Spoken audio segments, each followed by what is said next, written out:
Well, good morning, and thanks for taking time out of your busy schedules to join us this morning.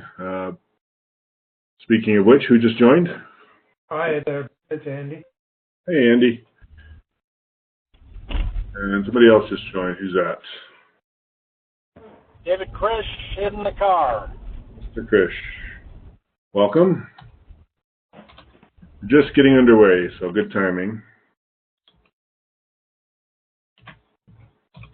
As I was saying, thanks for taking time out of your busy schedules to join the call today. I hope we have a great discussion, but a lot of that depends on how much you all choose to participate. So I encourage you to freely share your input, your ideas, your suggestions, and your experiences so that we can all benefit from that.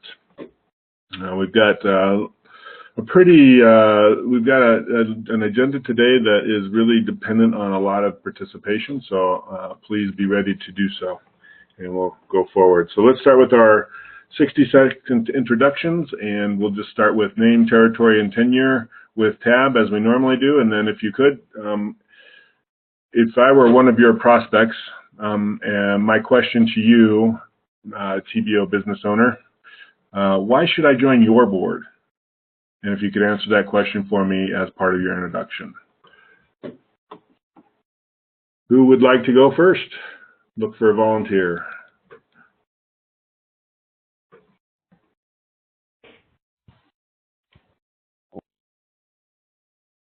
Don't be shy.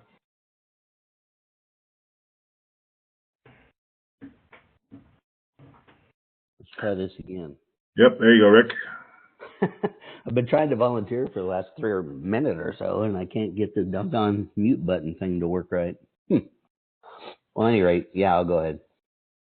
My name's Rick Powell. I'm from the TAB, Chattanooga is what I call it. It's the Chattanooga, Tennessee greater area around here is my territory. I've been with TAB for 3 years. And I guess my answer to why should I join your board would be a couple of 3 questions. Do you want to be sure you're thinking of more alternatives to solve your challenges and to help you with your opportunities?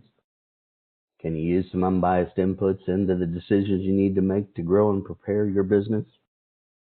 And do you become much more confident in planning? Do you want to become much more confident in planning, goal setting, and reaching? That's what I got. Excellent. Great questions. Thank you, Rick. Valerie, why don't we swing it out to you? Valerie Koenig, I'm the president of TAB Hawaii. I've been the director here for 5 years. The reason you should join my board is because you would be meeting monthly with a group of experienced, growth-minded business owners who have put into place processes and procedures to help grow their company, and they're willing and able to share their expertise with you. Very good. Sounds very compelling. I like that. How about you, Andy? Hi, I'm Andy McCormick. I have TAB Vineland here in Southern Ontario, and the reason you would want to join my board is because I have a number of people who really bring a lot of great ideas on issues that are faced with them, and everybody really participates really well in this group. So you would get a lot of benefit from this. Very good. I want to join. How about you, David?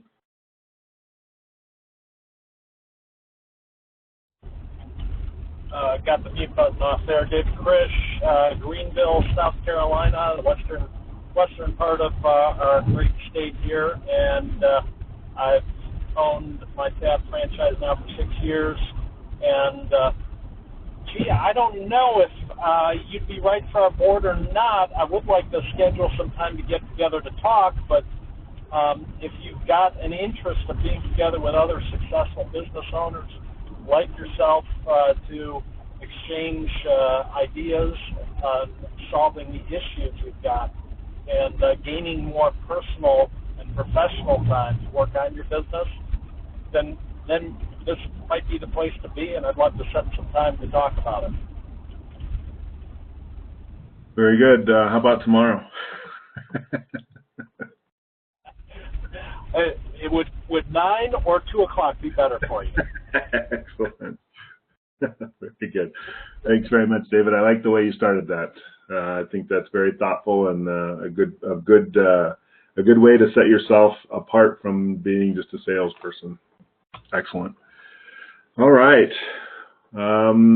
Next up, any program wins or challenges? Anything going on in your tab business that you would categorize as a win, or anything that you would like some input or feedback on from your peer group? Now's the time to speak up. So wins or challenges? I guess it's a win. This is Andy. A win in some ways. We've got some of the TBOs in this area have got together, and we've organized a luncheon event for our members for tomorrow. And from about 4 areas here, we're expecting about 60 members to come to this luncheon, which is going to be a great turnout.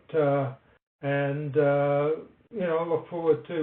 We've lined up 3 speakers and having a luncheon at the golf club. So it'll just be a nice time for the TAB members to get together, share some of their successes, and listen to a few good speakers. So it'll be a great time.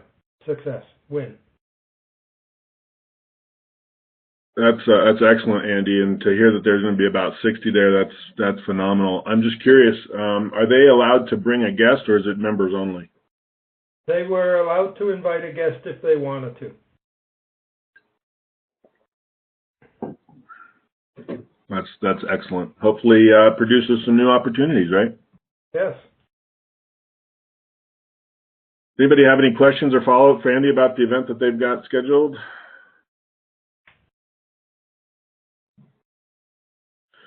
I also really like that you're able to partner with the other TBOs in the area to bring this together. I think that that collaborative effort always seems to be more beneficial than trying to do things solo. So whether it's other strategic partners or whether it's other TBOs in the vicinity, I think that's just a great way to handle an event like this. Well, I think it's been the people who invited the speakers. I think they've done a great job. They're 3 business people, 1 woman, 2 men, quite well experienced. 1 a long-time TAB member, and these are people who are volunteering to do this speaking. And so we're keeping the cost for the TBOs down. It's going to cost us about $35 for each one of our members or guests that goes. So it's pretty reasonable, and so it's a good way of doing it. Agreed. Yep. Very good. Well, we look forward to hearing how that event goes. So keep us posted next time you dial in. Give us an update. Yep. Just a question on that. Sure. What is the distance that the farthest board members are going to be traveling? I don't know your territories. It'd be interesting just to hear how close they are. Probably about 40 miles. Maybe a little further, maybe 50 miles tops. Okay, good, thanks.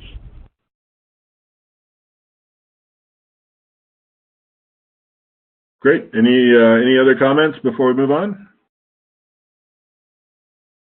All right. How about any other wins or challenges that somebody would like to share?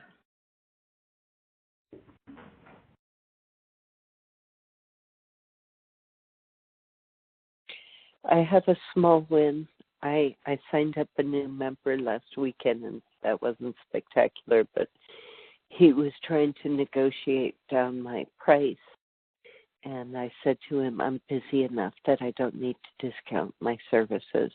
Mm-hmm. And he apologized and agreed to the appropriate price right away. So I was proud of myself for handling that calmly. I like that a lot. I think that's a great way to handle a request for reduced dues. is that something you've used before, Valerie, or was that something that just kind of you thought was the right response in that moment? It was the right response in the moment because I didn't care whether he became a member or not. Yeah. I wasn't going to discount my services a dime for him. Sure. Well, I just think you might consider using that one more often. I think that is fantastic. I think it really sets you apart as somebody who's not needy, and somebody who's really confident in the value that they provide, and communicates to the prospect that I'm doing well. So, if we work together, that's really up to you. I really like that. Any other thoughts or feedback for Valerie?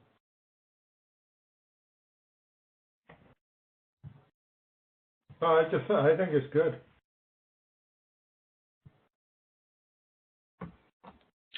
Well, congratulations. I know that this is, like you said, it's somebody you weren't necessarily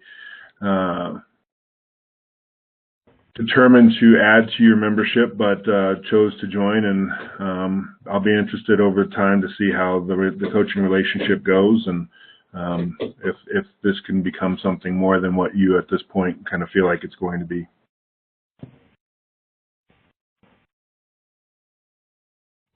Roger that. Yeah, so I guess the question there, Valerie, is why, I guess first, why were you not concerned necessarily about whether he joined or not? And B, do you feel that he's going to be an added value to the board and, for the members that you've got there now, or is he going to be a sucker of knowledge and information? He's SBL only. I would never introduce this guy to my board. He's a difficult character.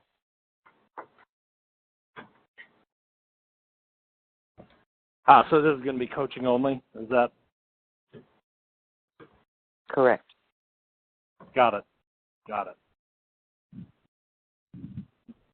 Good for you. Yes. All right. Well, any final wins or challenges to get out there before we move forward?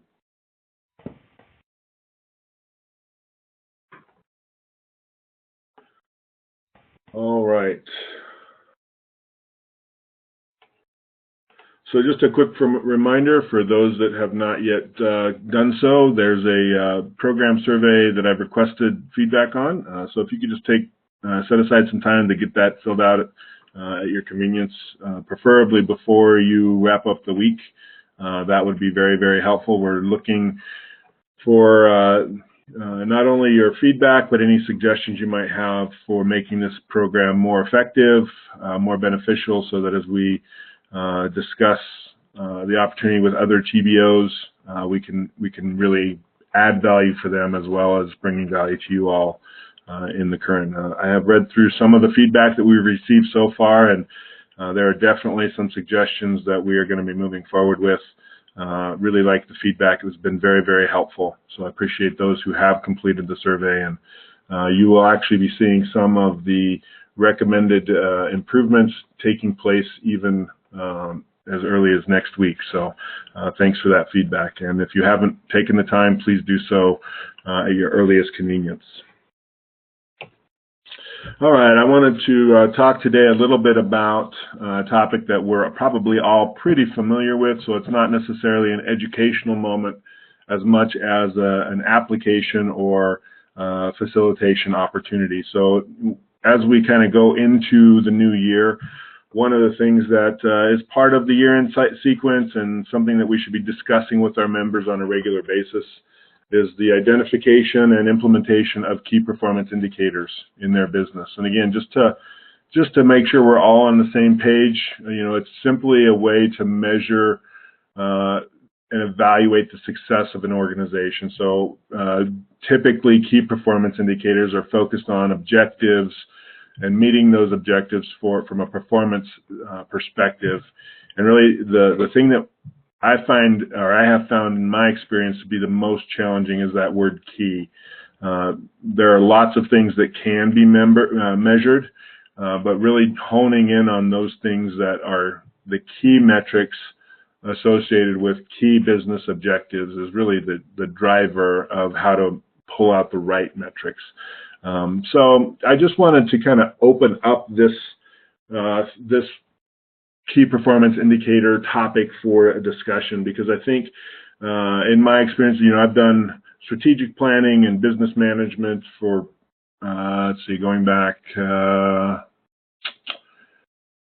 probably 15, 16, 17 years of doing this kind of work. So, I have a lot of successes and a lot of challenges when it comes to really identifying the right metrics. So if we could just kind of open it up, what are the biggest challenges you find when you're helping your members establish their key performance indicators? What has been most effective in helping you get your members to establish the right KPIs, and what issues have held members back in your experience from getting a good set of performance indicators in place? And what have you done to overcome that? So just kind of share your experiences around the things that you've done with your members to address those challenges and getting the right things in place. Who has the thought that's going to kick us off?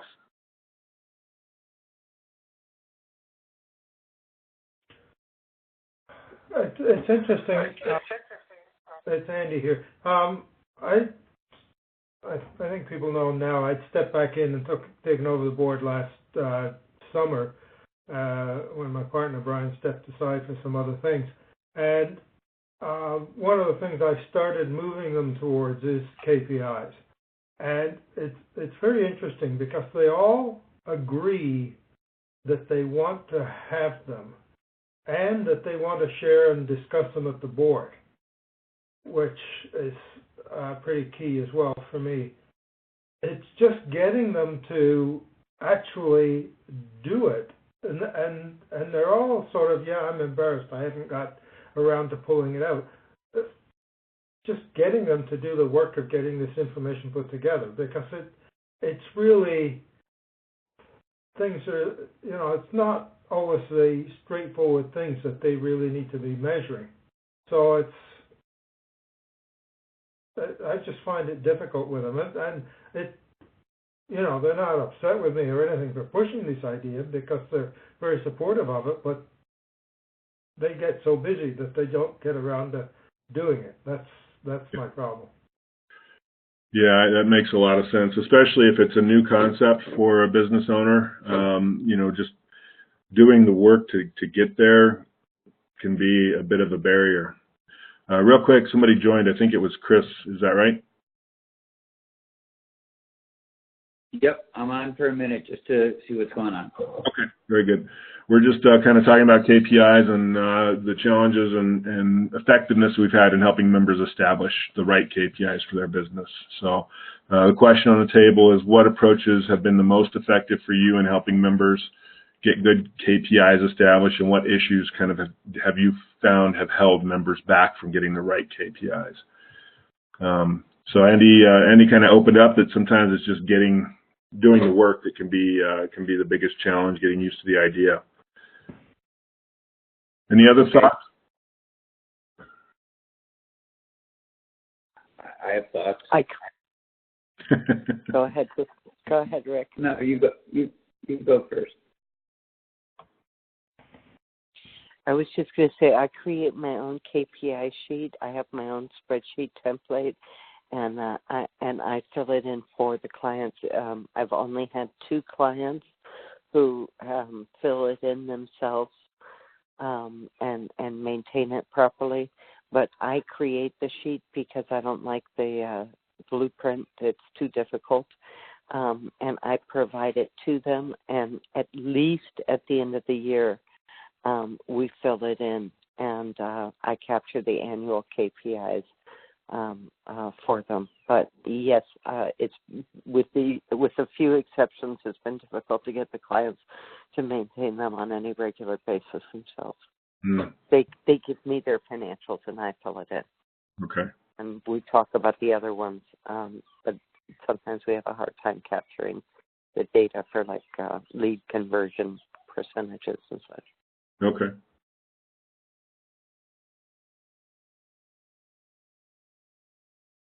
Chris? So, I know we do this 3 times a year. One of the times happens to be tomorrow at an event that we have. And I don't like the term KPIs. We call them behavioral goals because I think they're different things. KPIs is more of a reporting on what's occurred, where a behavioral goal is something that they have more control of, and it's an actionable item, if you know what I mean. And it's something where we can hold accountability at our board meetings. And I'm excited with the new software that TAB's developing, that Connect, where we can plug in some of those behavioral goals. At least that's my understanding of what it's going to evolve to. For now, we use the monthly planning guide. Things that I like to track for a company that, let's say, is focused on growth could be the number of interviews that they're having to find a position, or the number of postings, or what they're doing to find those right people to create the growth in headcount.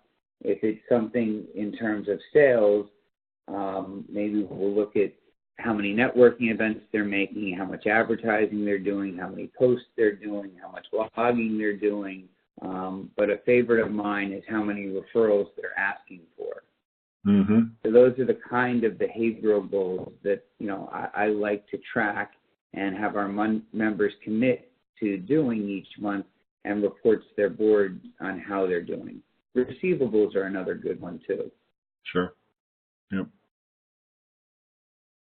Very good. I understand and appreciate the perspective on really looking at behaviors instead of just what has happened. I've actually got a thought I'm going to share about that, particularly a little bit later on. But I'd like to hear any other feedback on what has been effective in helping members, and what issues have you experienced that you feel are holding your members back. Anybody else? Excuse me, Rick, Chris, rather, can we see a sample of a KPI sheet with behavioral goals? A behavioral goal sheet from you? Well, that would assume, what I was going to say is that would assume that I'm doing it, which I don't. I wish that there was somebody holding me accountable so I would do these things on a more regular basis. I would not be comfortable sharing one of our members' sheets. And what we do is they bring them to their board meetings, and let's say there's 8 members and a facilitator. They'll bring 9 copies, and the members take notes on them as they're presenting, and they go home with 9 copies. I can certainly share the blank with you. Please. Okay, so I'll send that to Ben, and then he'll send it to you. Would Monday be okay? Yes, thank you. Okay. Very good. Any other thoughts, comments around helping members? Yeah, so I actually great conversation, and the conversation around getting our members to do the KPIs and report on them on a regular basis as they should, and also using KPIs like Chris, so behavioral measurements or whatever, but that are forward-looking, non-accounting oriented in most cases, although I think, receivables is a good one. But yeah, they tend to be things like, leads called, leads followed up on, things of that nature, or, I've actually, interestingly enough, my one board member is a nursing placement agency, for temporary employment.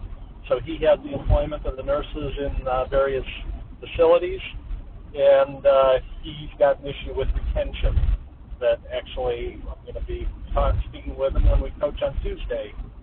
And in those cases where I've actually come in and consulted to help them determine what the numbers should be that they should be using as KPIs, and even help provide them the methodology of, how to collect it.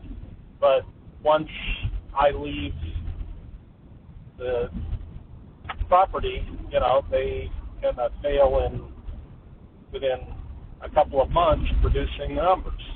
And so trying to get them to keep doing it would be great to hear.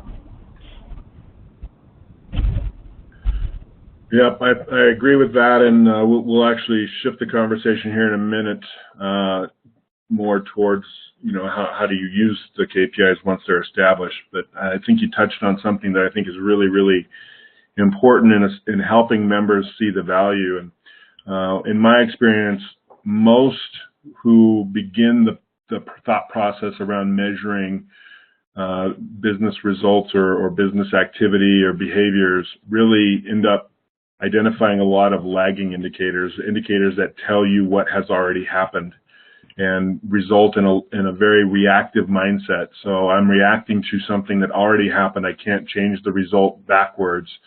So I'm trying to influence the result going forward, but I may be too late by the time I get the data to actually make an immediate impact. So I find that a lot of times, especially with some financials and things like that, we're always looking backwards with our indicators. And I think that's a really big mistake for a lot of business owners.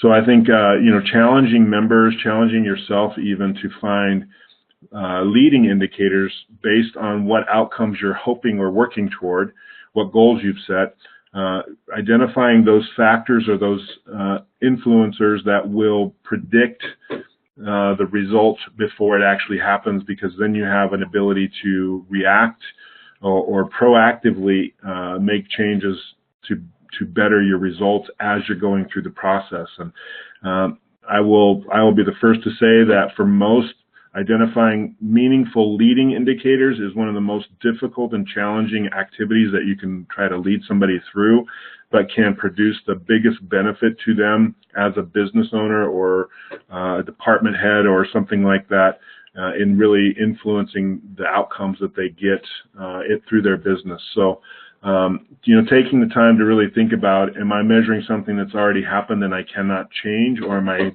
measuring something that is influencing an outcome in the future that, if I make changes today, could positively affect that outcome?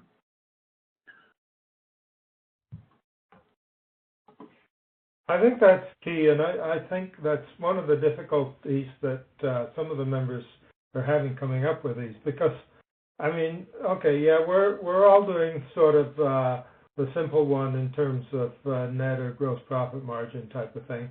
And, when you express as a percentage, it's easy to share no matter what size your company is. But things like, one group I have is an engineering firm, and really they're selling engineering time at the end of the day. And so is their engineering time being effectively managed and either costed, that they're not having to go back and redo things or what have you, and finding the way of measuring that time is what's difficult for them. Yes, it can be very challenging. Yep. But remember, as coach, our job necessarily isn't to tell them what they should be measuring, but asking questions to help them identify the right metrics for themselves. Because each business, I think there are some standard kind of key performance indicators that generally apply to most businesses, but just because they apply to a business doesn't mean that for that business owner it's the right metric. And so it's really about asking good questions to dig into their outcomes, what they're looking to accomplish, why they're trying to accomplish it, how they're going to get there, and then identifying the right ways to measure effectiveness along the way rather than waiting for the end to decide whether or not we hit the mark. There is a book for those of you who do struggle in helping your members. I've got it right here. Let me pull it out. It's called How to Measure Anything, Finding the Value of Intangibles in Business. It's written by, who's it written by? Douglas Hubbard, Hubbard. It's kind of a textbook, but for those of you who do find value and work with your members in identifying meaningful measures, it can be a great book to help them really hone in on some things that maybe traditionally are difficult or have been difficult to measure, and at least generate some ideas around how they could measure.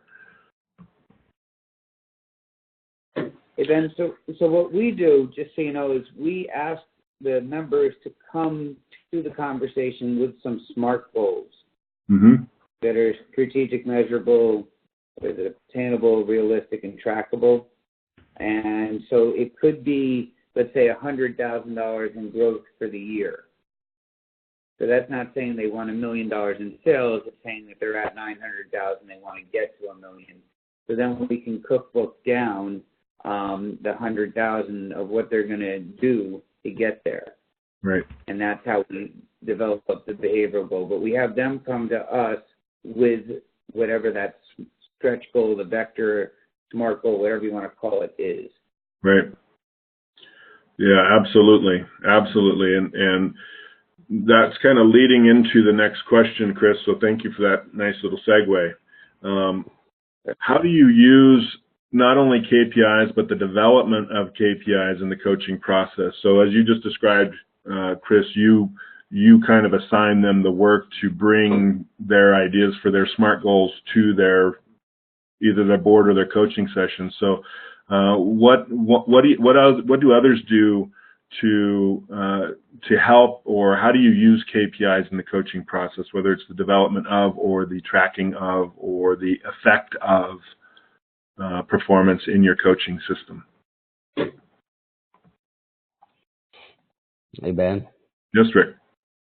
Yeah, I'm going to just throw this out there. I know it's incredibly simplistic, but it's been effective and it worked well for my, especially a couple members of mine. So what I did for my retail customer who has 2 retail stores, when we first started meeting, I asked him and talked to him a little bit about his performance indicators, and he really didn't have them. He had a lot of good data, but he didn't really track anything. So what I offered to do is to take, if he would provide me with 2 years of his financials for the previous 2 years, I offered to put in some basic metrics so we'd have some history there and to determine when his sales peaked, and if we could find something that was a good measure, or not a measure, but a good period of time in the year that his sales would peak, and if we could identify the cause, that kind of thing.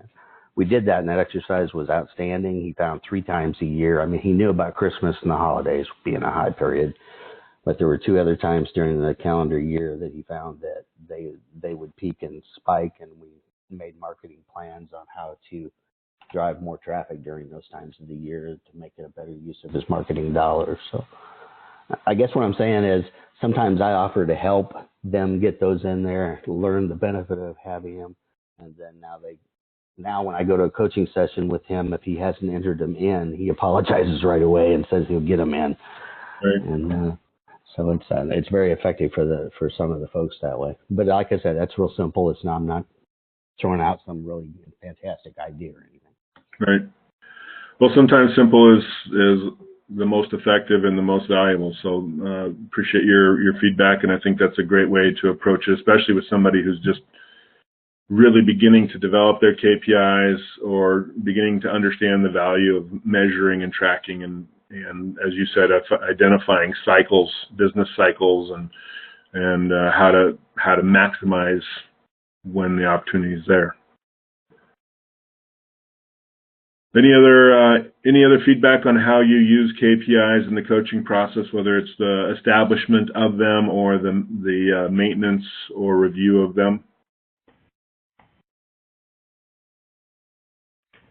Well, one of the things I do find is that it's that almost one of the best things of getting good results is having them share them and discuss them at the board.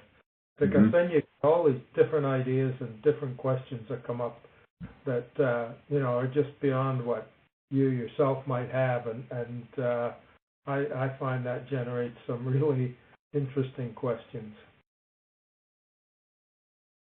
And I think that's also a great way to introduce comfortably some accountability to the process, right? Because now they know they're going to be presenting to a group, and if they don't update or they don't check, then now they're not going to be fully prepared for that board. And so it's comfortable, safe accountability that's introduced into the process and really serves to develop the habit of maintaining these KPIs. I think they're too comfortable with each other to really worry about that too much. But yes, it is. There is some of that. I wish it were a little stronger.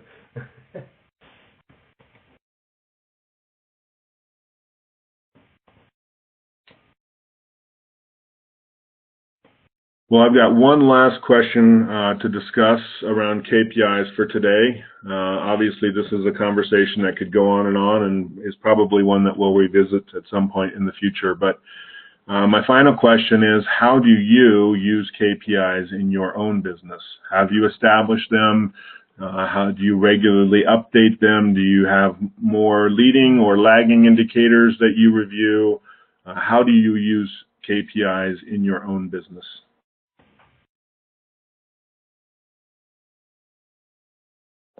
I can tell you for me, it's getting harder and harder to look at as I'm doing less and less well. And maybe I should spin that around and start looking at them more, and I'll start doing better again. And I think that's a interesting point, because I think, sometimes when things aren't going as well as we'd like, it's painful. And it can be a kind of a negative mindset generator, or we can use it, as you just described, as a motivator and say, okay, what do I need to do to turn these around? Just like we would tell our members, put on your big boy pants and dig in and do it. Exactly. Yep. Anybody else? How do you use KPIs in your business?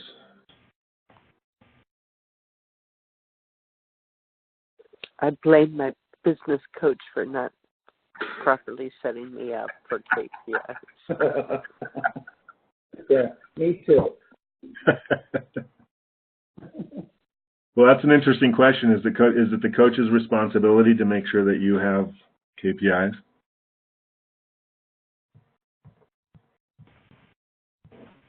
Is it your responsibility to make sure that your members have KPIs? Depends on the member. Yep, I think that's very true. Well, just be aware that your coach is acutely aware of this, and this is a point of emphasis going forward. So, anybody else, how you're using KPIs in your business or not? I'd add one more comment to that, Ben. I seem to recall earlier on in this program a strong desire to collect a lot of data that could be possibly used in the future for helping us with those KPIs. And I know I was guilty of not always providing that data. So, yep.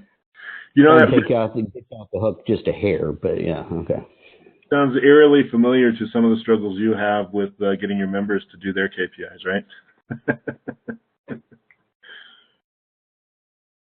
I think this is one of those areas where most business owners know they should be doing this, but most business owners don't really have the discipline to do it effectively or consistently. And I think that's where we as coaches really can bring some value. And the best way for you to communicate value to your members of something is to do it for yourself in your own business. And if you know it's important for them and their business, then it's probably important for you and your business. So, as I said, this is something that we're going to continue to work on. I appreciate your point, Rick. There is the need to collect data, and one of the initial motivators was to kind of get you all to start looking at some of these things. And for whatever reason, we ran into some challenges, but I'm persistent and relentless at times, so never quit trying, and we'll continue to work on this. So if you don't have KPIs in your own business, then I think whether it's with me or on your own, and then we talk about it later, beginning to establish the right KPIs for you, ideally leading indicators of future results that you're looking to achieve, would be really, really valuable activity, and would be worth you setting aside the time to do so.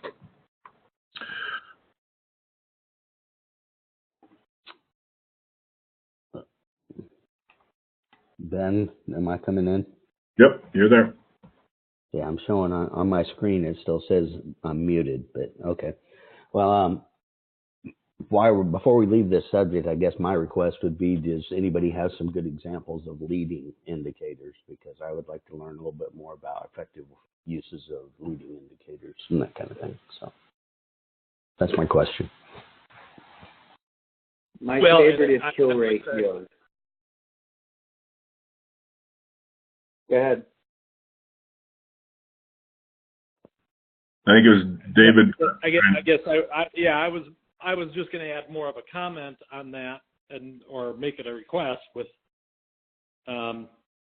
just because I like to, to kind of address things from a broader vision, is that Tab Corporate think about, maybe this is a request to marketing or something, a webinar around KPIs that we can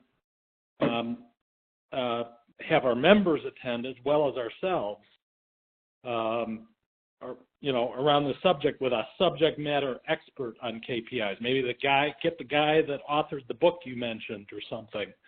And if people don't make the webinar, we could, I've had webinar segments or video segments in my board meetings, and then discussions after that, But anyway, so I'll get off my soapbox on that, but that was my follow-on comment there. Sure. Good idea. We do have the BOSS webinars that we do, so I'll pass that along as a suggestion for a possible subject in a future webinar. Yeah, the other thing to consider is, although a lot of KPIs, as we've discussed, often are trailing, it's also the trend that these things show that becomes important. Mm-hmm. I mean, I found for many of these smaller businesses, having, their net or gross profit margins vary wildly from month to month, depending on whether they've needed to purchase any big thing, or they had one particular big sale, or what have you. And so I converted those to a rolling 6-month, which tends to give you a more stabilized story. And the other thing about that is then you can start to see the trend. And then the trend starts to say, there are things here that I should be doing something about. Mm-hmm.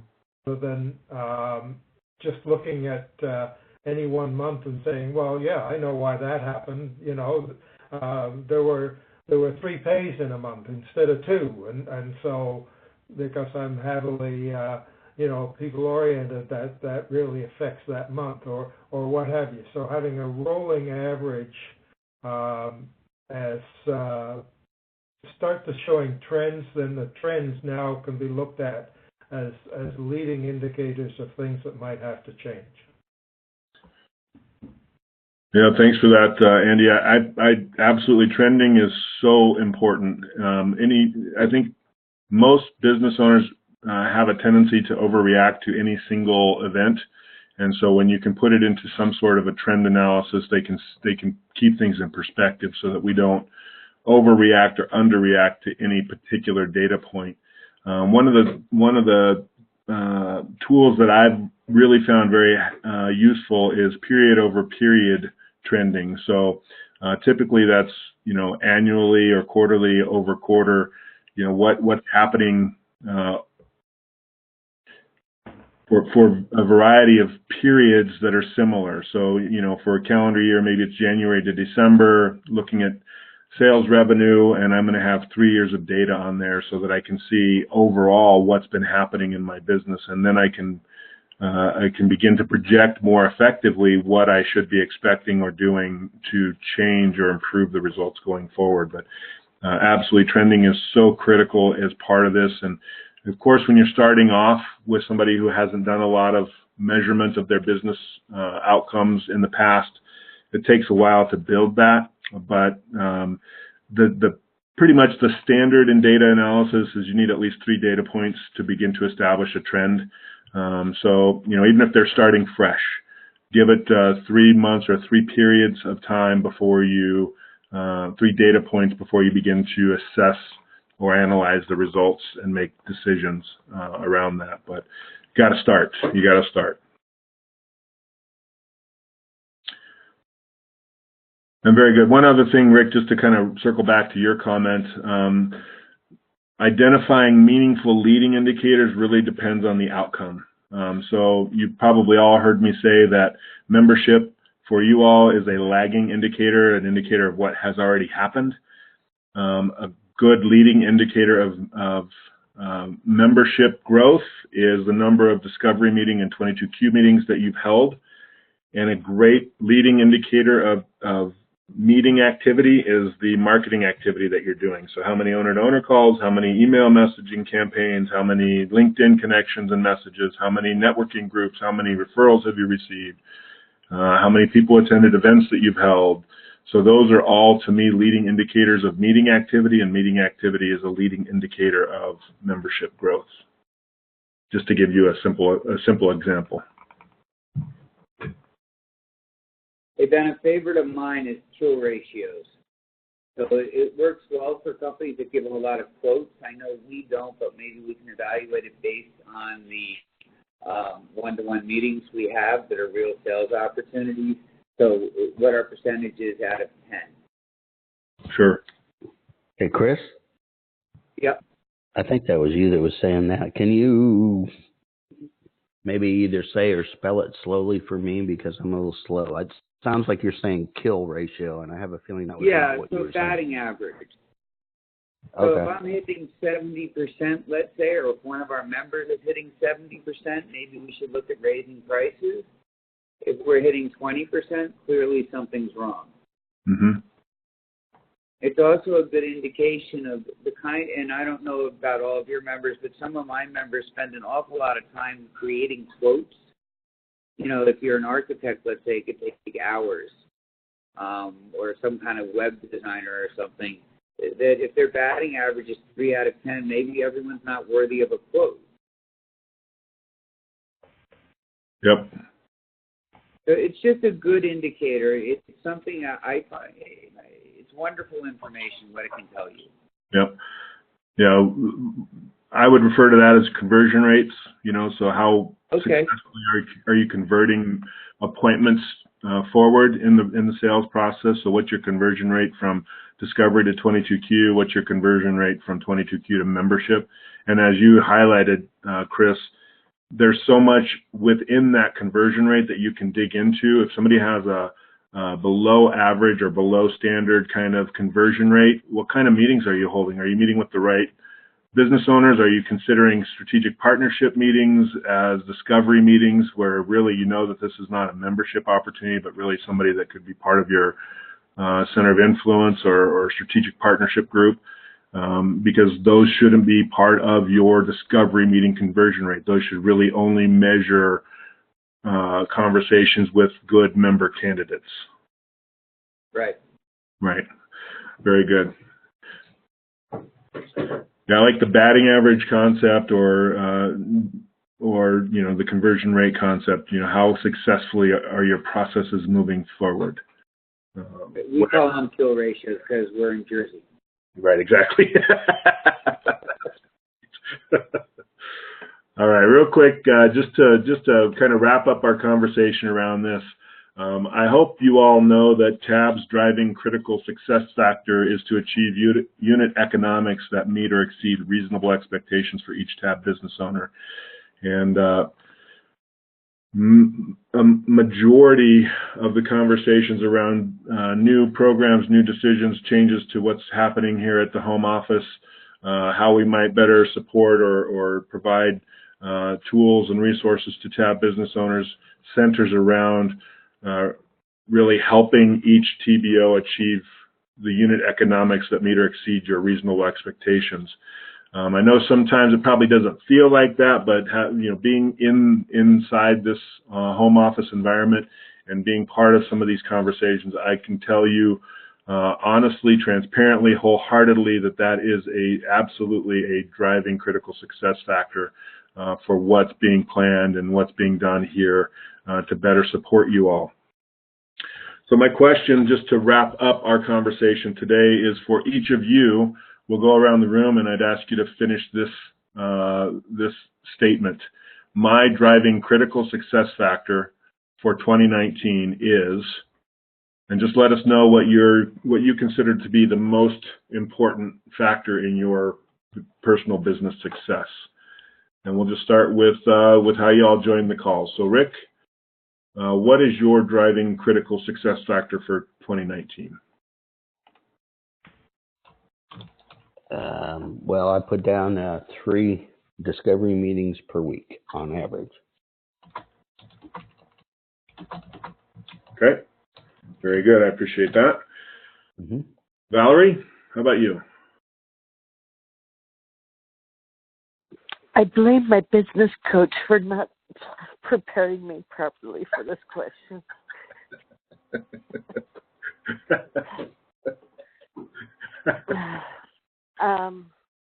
I was thinking that my driving critical success factor when I read your question yesterday is to stay focused on business development with the goal of having a minimum of 2 boards by the end of 2019.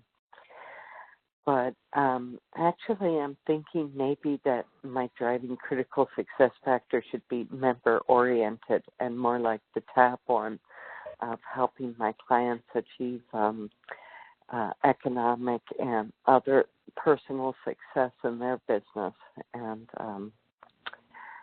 achieving their economic goals. So I'm thinking about it as we discuss this, and I'm curious to hear others.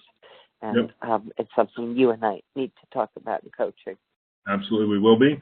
And I really like the way that I really like the thought process that you just described of, there could be, for me and my business, and there could be an outcome for my business that I'm looking to help my members achieve. So I think both of those could be very valid, but we'll talk more about that. All right, how about you, Andy? I was going to say that the driving critical success factor would be,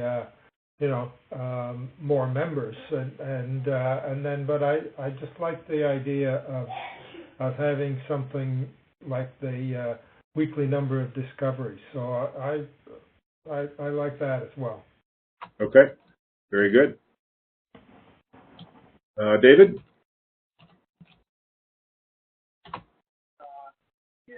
I kind of like Valerie's in this.